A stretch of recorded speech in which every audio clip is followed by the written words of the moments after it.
À quoi sert la prière? À quoi sert la prière? Ah, il y en a qui ont des idées. Alors, on va prendre une ou deux idées bien fortes. Alors, là-bas. À parler à Dieu. Oui. Et puis une autre main là-bas. Avoir une relation avec lui. Excellent. Parler à Dieu, avoir une relation avec lui. C'est vraiment des bonnes réponses. Si vous voulez savoir aussi à quoi sert la prière, allez dans un avion et puis quand l'avion commence à avoir beaucoup de turbulences, que ça revole de tous bords, tous côtés, vous allez voir des gens qui croient même pas que Dieu existe. Mais tout à coup, ils vont trouver en eux la force de faire quoi? Prier. On ne sait pas trop où va aller la prière, hein, mais en tout cas, il y a des situations comme ça, quand ça brasse, les gens ont comme le goût de prier. Dans Luc, au chapitre 11, au verset 1, il est question de Jésus qui priait un jour dans un certain endroit. Ce qui est important, c'est pas le jour, c'est pas l'endroit. Ce qui est important, c'est que Jésus priait. Et quand il eut fini, un de ses disciples lui dit, « Seigneur, enseigne-nous à prier, tout comme Jean l'a enseigné à ses disciples. »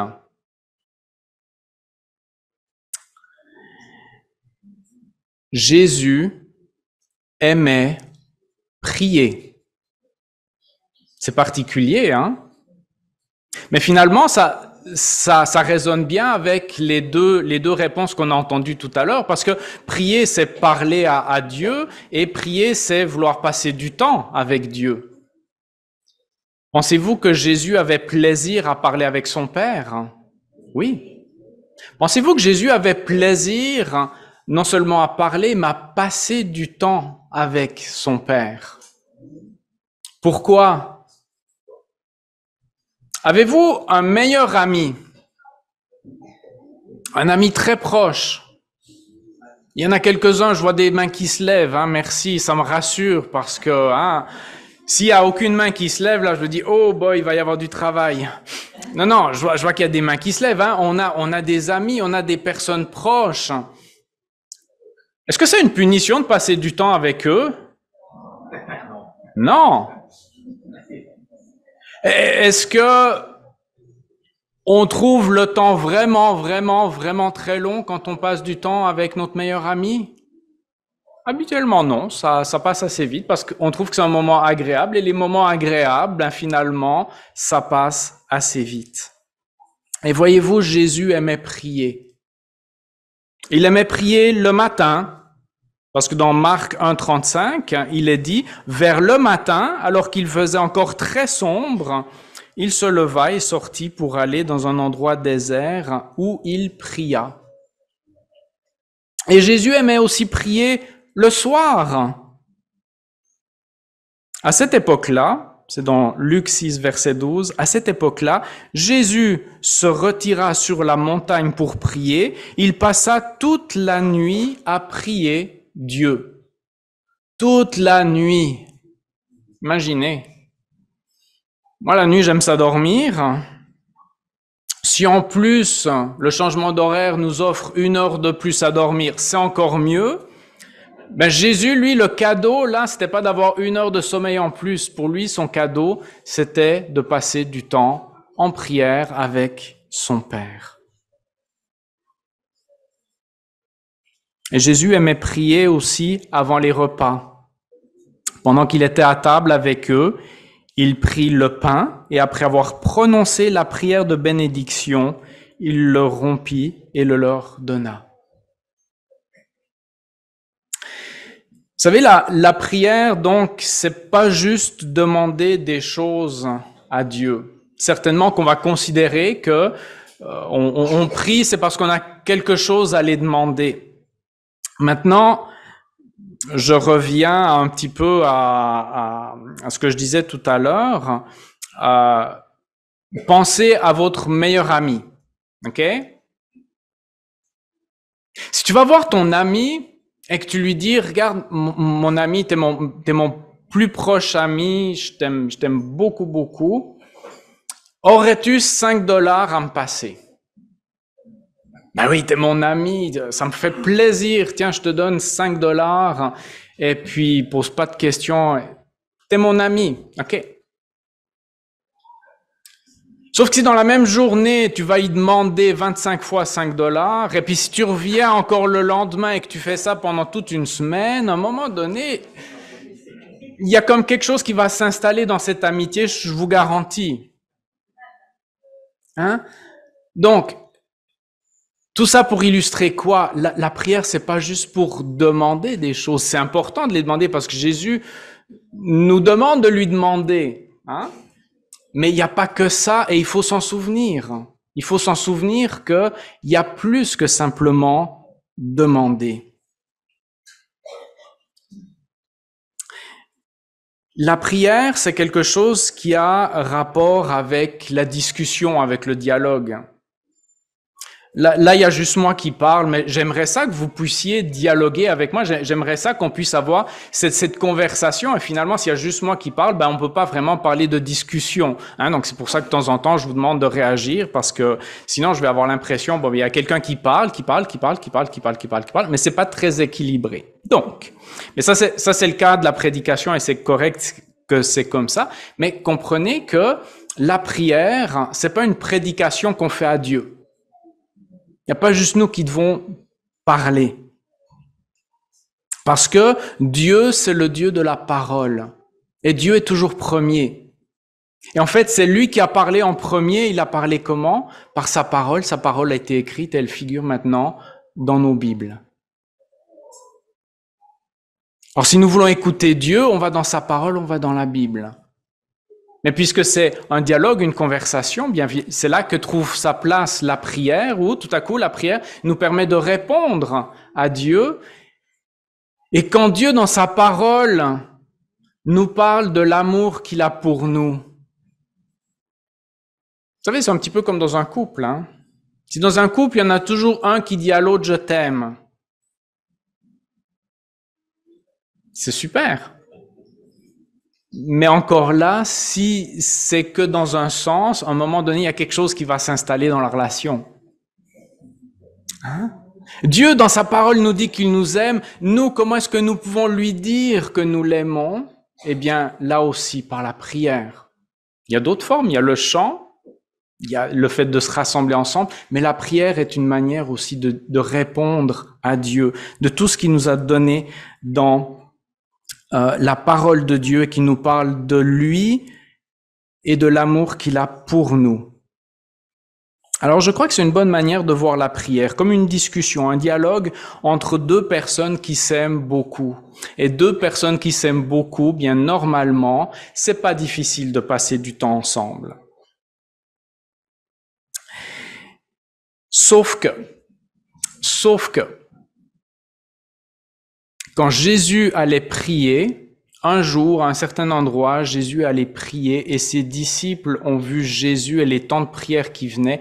Et il y a quelque chose qui s'est développé dans le cœur des disciples. Ils se sont dit, ce gars-là, Jésus, là, il y a quelque chose quand il prie que nous, on l'a pas. Et qu'est-ce qu'ils ont fait devant ce constat? Ils ont dit à Jésus, enseigne-nous à prier. Et c'est drôle, hein? Parce qu'ils demandent quelque chose à Jésus. En fait, Jésus va les enseigner à prier après que eux aient demandé quelque chose à Jésus. En fait, enseigne-nous comment prier est déjà une prière. Une prière qu'ils font à Jésus. Ils sont en train de demander à quelque chose à Jésus, quelque chose qui semble être vraiment, vraiment important pour eux parce qu'ils ont vu quelque chose dans la vie de prière de Jésus, quelque chose qu'ils n'ont pas. Et ça commence par là. Enseigne-nous à prier. Enseigne-nous à prier. Parce que vous savez, quand l'avion, quand ça brasse et tout ça, puis que tout le monde lance des prières à tort et à travers, ben finalement,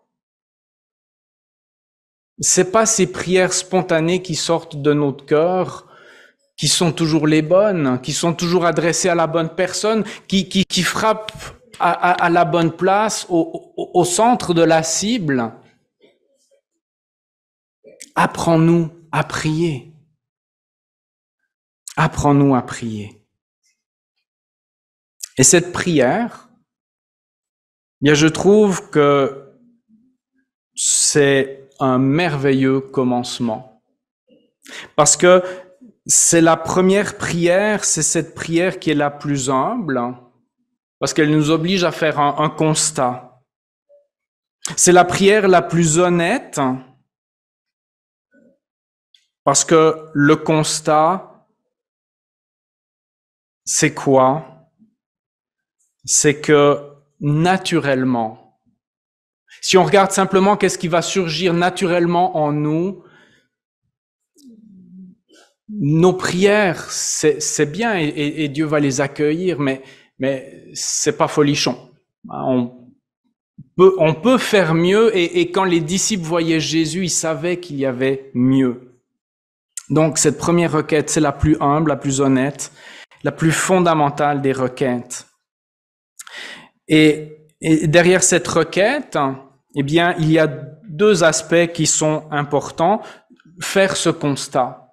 Faire ce constat que spontanément, quand on prie, c'est bien, Dieu veut qu'on prie, mais Dieu veut nous apporter plus loin dans notre vie de prière.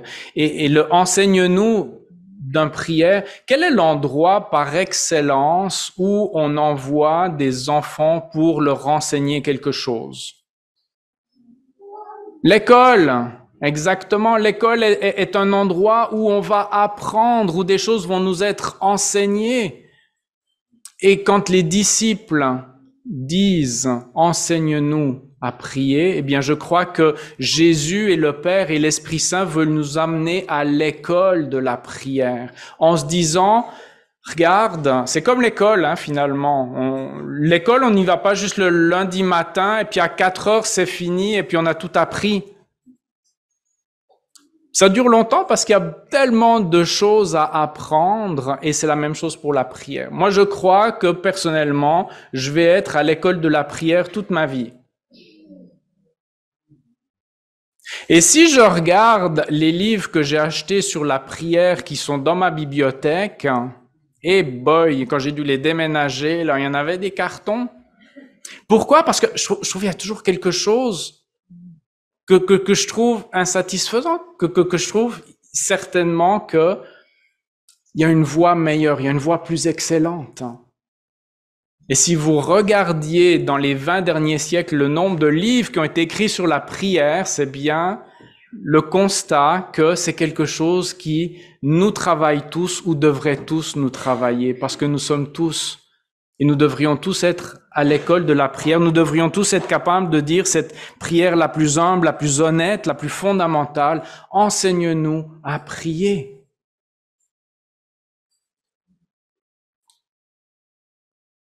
Qu'on ne soit pas laissé à nous-mêmes.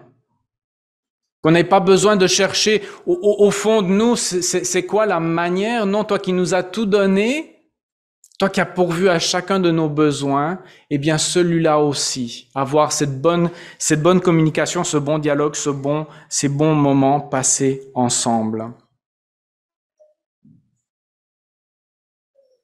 Et c'est vraiment en voyant Jésus prier, ils ont été témoins de cela, et ayant été témoins de cela, ils veulent nous le transmettre. Jésus avait une manière de prier vraiment particulière, et ils étaient arrivés à ce constat, où moi, bien souvent, je suis arrivé à ce constat, ma vie de prière est insatisfaisante.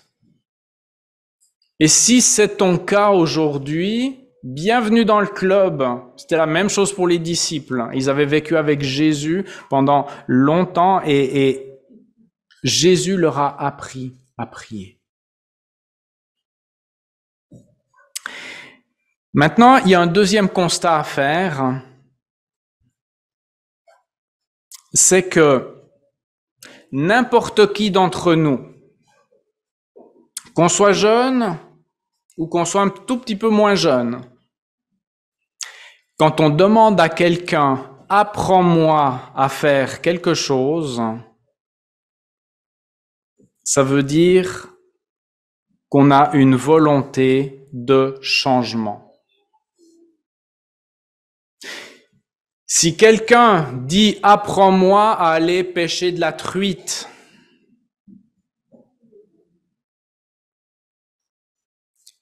ben c'est pas en ouvrant un livre et puis en regardant c'est quoi la différence entre une canne longue, une canne courte, le poids du fil et puis la grandeur de l'hameçon. C'est très intéressant. À un moment donné, si la question c'est apprends-moi à pêcher la truite, oui, va falloir avoir ta canne à pêche, mais il faudra quand même à un moment donné aller au bord d'un ruisseau ou d'un lac où il y a de la truite. Et il va falloir se pratiquer.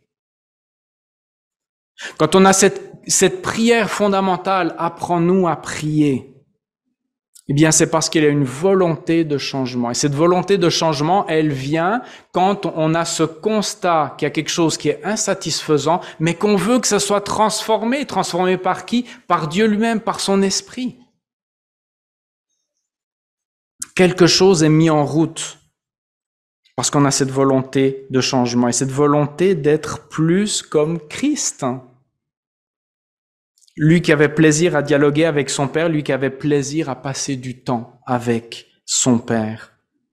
Et comme l'expriment aussi les disciples, afin d'être mieux équipés, comme ils voyaient les disciples de Jean-Baptiste, Jean-Baptiste leur avait enseigné une certaine manière de prier, et ils avaient l'impression qu'ils sont mieux équipés pour faire face à certaines choses. Nous, on veut être mieux équipés. Et finalement, ils ont ce désir profond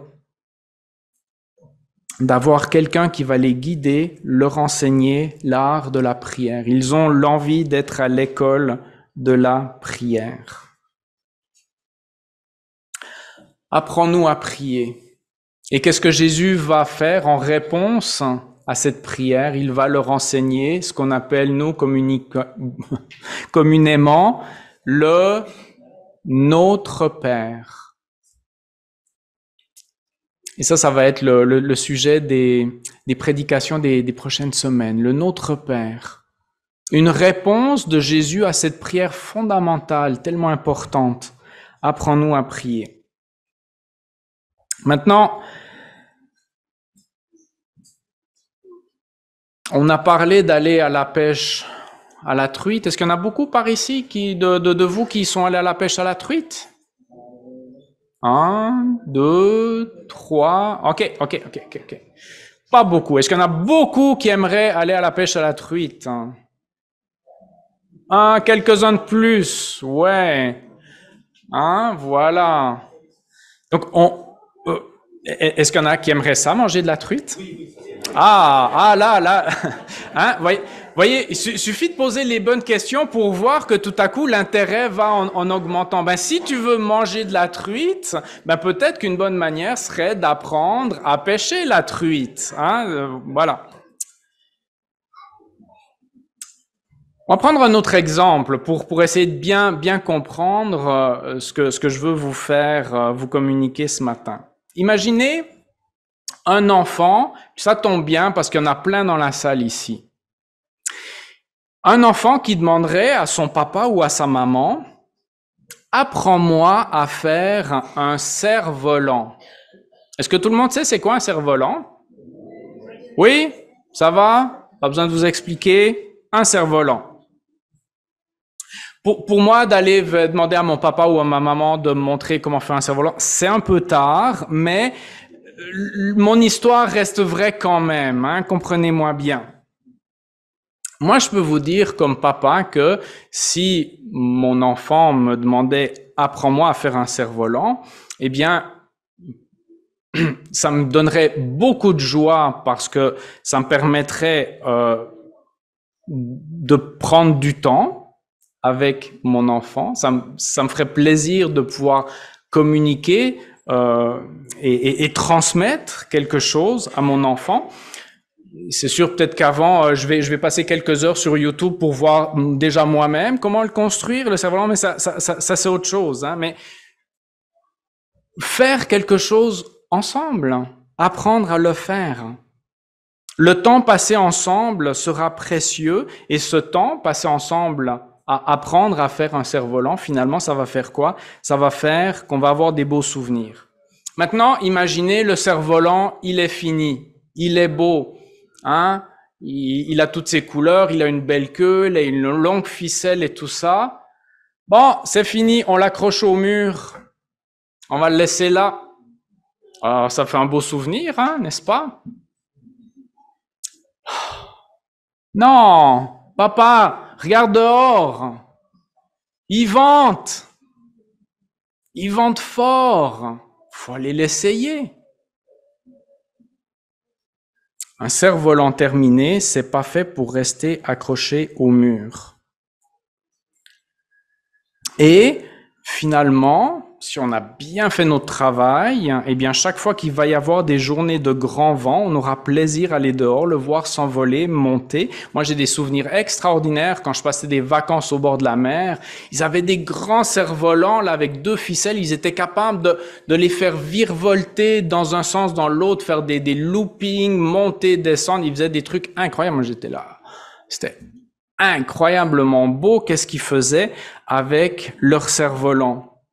Et ça crée des moments passés ensemble, des moments de rire, et ça deviendra des souvenirs inoubliables. C'est quoi le rapport avec la prière? C'est que si nous nous mettons à l'école de la prière, si nous demandons à Jésus, à Dieu, à la parole de Dieu, enseigne-nous à prier. Eh bien, c'est pas pour qu'une fois qu'on aura appris quelque chose sur la prière, qu'on prenne tout ça et qu'on l'accroche sur le mur. Ça fait pas de sens. Ce qui va faire du sens, c'est de le mettre en pratique. Sauf que souvent, ce qui arrive, c'est qu'une bonne manière de le mettre en pratique, c'est quand il y a du vent. Des gros vents. On appelle ça des tempêtes. Les tempêtes qui arrivent dans nos vies. Et là, ça, on aime moins ça. Et là, on a un petit peu peur que notre cerf-volant, est-ce qu'il va être suffisamment solide? Mais vous savez, si vous voulez maîtriser ce cerf-volant, celui de la prière, eh ben, on commence quand les vents sont pas trop forts. Puis c'est là qu'on apprend à connaître c'est quoi les distances, c'est quoi la force, c'est quoi comment tirer à gauche et à droite pour que le cerf-volant aille dans la bonne direction. Et c'est la même chose avec la prière. N'attendez pas qu'il y ait des vents terribles et des tempêtes pour vouloir commencer à prier. Ça c'est la situation des turbulences dans l'avion. Apprendre à maîtriser ce beau et grand cerf-volant, cette prière se fait à tous les jours parce que Jésus a tous les jours passé ce temps avec son Père, le matin, le soir, avant les repas, à tout moment de la journée.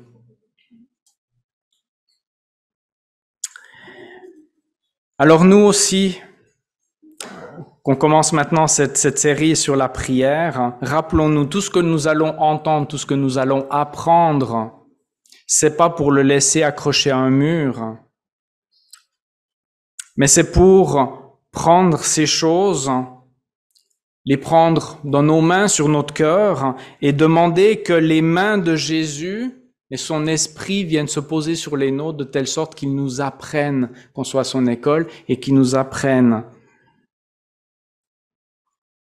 à laisser monter ces prières vers notre Père céleste, toujours plus haut, même si ce sont de très grands vents, même si c'est des vents de tempête, que le Seigneur nous apprenne à prier le Père, notre Père céleste, lui qui vit dans les cieux.